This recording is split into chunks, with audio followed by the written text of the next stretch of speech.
الرجال بتبين وقت الشدة والله انك بيضت يا ابو النار. 100 اهلين وسهلين بابو النار.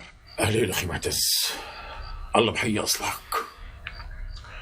أهلين أبو صبيح، يا حي الله. أهلين عمي أبو حاتم. أنا مبسوط منك كتير سمعوه، كتير انسر خاطري لما شفتك أنت وأبو صبيح. هاي شغلة كبيرة كبيرة كتير.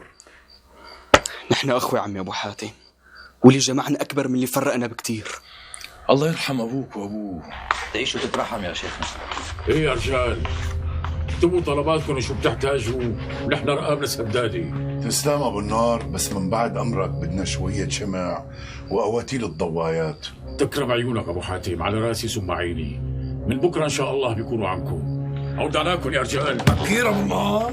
ما بيشبع منكم ابو بشير، لازم نمشي لانه ابو حسن وجماعته والمختار ابو صياح عم يستنونا على التم الاناي. أبو النار، مو شيخ عبد العليم، بدي أوصيكم الحرص وديروا بالكم منيح من العيون اللي ممكن تتبعكم بالليل ونهار ويعرفوا باللي عم تقوموا فيه. نحن دايرين بالنا والباقي على الله.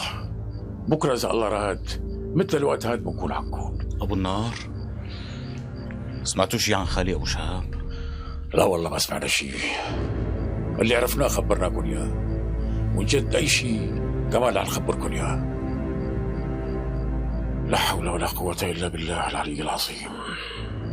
الله يردك سالم غانم يا ابو شهاب. خلينا نتيسر يا شباب.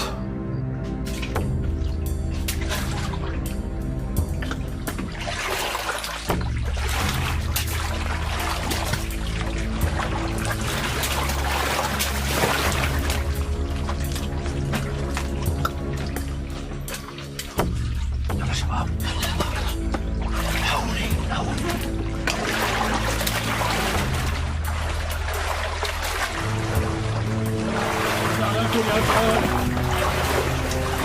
يا رب، الله يكون بعونكم.